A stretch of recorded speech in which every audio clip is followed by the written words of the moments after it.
Hello guys, this is Dr. Cool Auto Fix. Today, this night I was called by a customer that is a Volkswagen Tuareg will not start. So before I arrive at the venue, it's already night, but I'm trying everything possible I can to start this car before I go. So this is one of those crank no start issue, Volkswagen Tuareg. And when I come here, the first thing that I noticed that the battery is dead. The battery needs to be recharged. This is the original battery that comes with it. Probably been left for too long. That is why it's discharged. So I replace it and got another battery in there. My 75 amps battery, and it crank, but it doesn't start. So okay. Now let me show you what it does. I'm gonna step foot on the brake. And this is the starter button here, so you just have to press it and hold it down.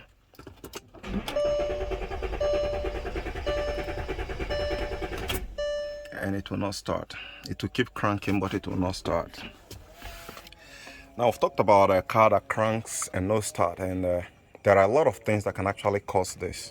Here I have 75 battery amps and I have no time, because if this car kills this battery right now, I'm grounded.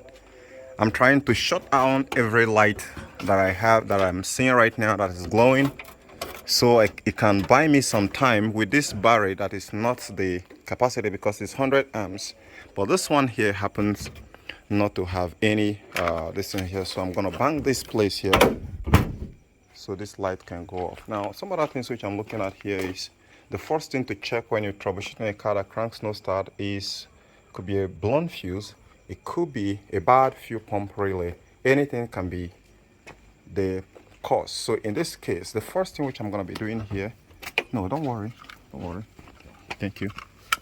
The first thing I'm going to be doing here is to check all the fuses and make sure that the fuses are in a good condition.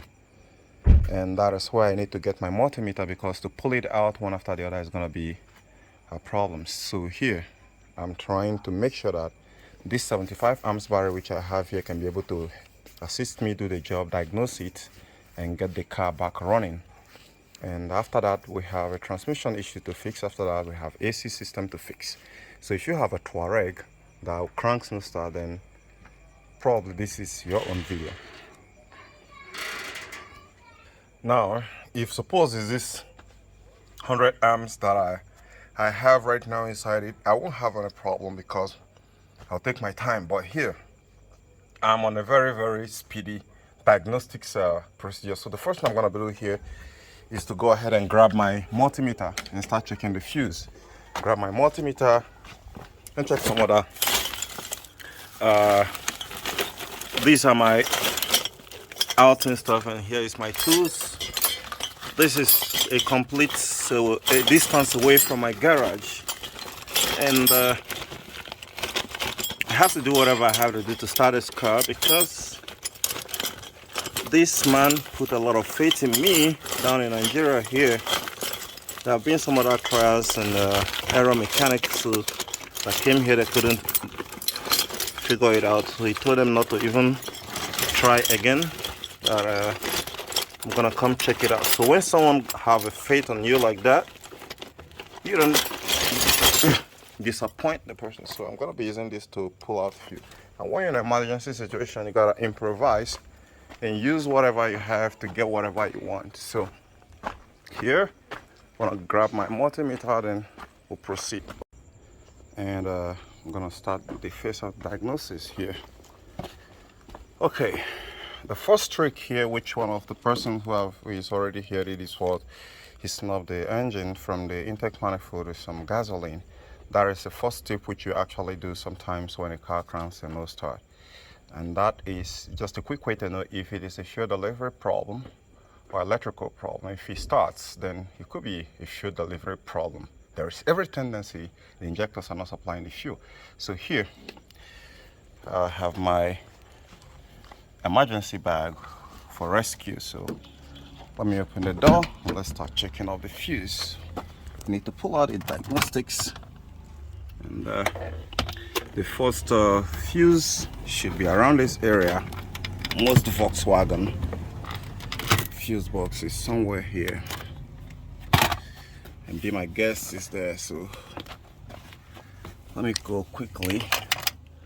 Should I have known how to shut down all this light here, because they're gonna quick drain the battery. So the first quick tip, even before checking anything here, is to flash your light and see if there is any blown fuse, because they are transparent. They are made transparent so that you can actually be able to see if any of them is blown even before testing them. That's a faster way. These people are always thinking fast, so I'm not seeing anyone. So let me go ahead and check the fuse. I can't hold this camera, my tripod is not here, so I'll check it and get back to you guys. Hey guys, I've opened the back seat where the fuel pump is supposed to be. Now what I'm looking at here is that this car, since the body, they have not replaced the fuel pump before, and you can see that the whole rug down here, there is no place to actually access the fuel pump. So German can be crazy sometimes with their own kind of engineering. And the worst part is, in order for you to replace this fuel pump for the first time, you're gonna be getting this whole seat down. This is a V6 model. Reason being that this is the cover for the fuel pump, and there's another cover right there. So it could be any one of them. That is the main one. Someone said this guy here is the right fuel pump, but if it is a V8, that's where the fuel pump is. But here you can see someone has to actually tear this rug apart, but you can see it, everything is still intact. So the reason why you want to bring this seat down, the back seat completely down, is because this mirror right here is sitting on top of it, and there is a bolt hidden underneath. So you cannot get to that bolt, you cannot lose that bolt out, that nut out, without loosening the seat. So if you didn't have this very fancy Allen keys, there's gonna be problems. Now here we have more challenges here. You need a bigger to lose this one before you get to this guy here. So you have 4 of this fancy tool here. Let me show you. If they change it, then it's gonna become more difficult for you. So that is the M10. You can see right there. So that's the right fit for it, the same one that used to lose all the seats. So for me, when I lose the seat, I'm gonna be tearing this guy here and tear it in the position where it's gonna have a space for maintenance some other time, because right here you can see where the other technician that came first tore it apart, but he didn't succeed in bringing it down. Probably he didn't have this tool. So I wouldn't be making a coverage of this whole thing here, because I don't have my tripod here to actually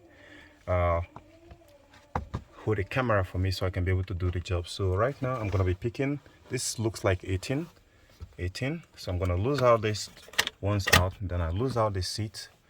I'm gonna be taking you guys somehow along with it. If you feel so grateful enough, you can give this video a thumbs up and subscribe to my channel, else you can still do like the rest of them who are ungrateful.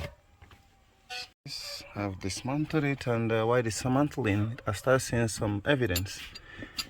This is the V6 model, but unfortunately, the way I'm looking at it, there is a mark which they give, which you're gonna use to someplace. So that's what I'm telling you. Yeah, so here, this is just a, there is another fuel pump here, but this fuel pump is actually meant to transfer fuel to the other side. So which means you need to lose out this cable here, push, then pull, and this guy should come out. Push and pull, push and pull. Oh Christ, I made a big mess. Okay guys, so this is the setup. I got a 12-volt battery here, and I've actually connected a negative here, just like the cable. So if you plug in the cable like this, right, this is gonna be the ground. So connect the ground like this. Now this other one here is the positive from the battery. So I'm gonna touch it and see. You can see it is sparking, but there is no fuel coming out here. So There is 100% chance that there is no any wiring problem with this car, but the fuel pump is dead. Just like you see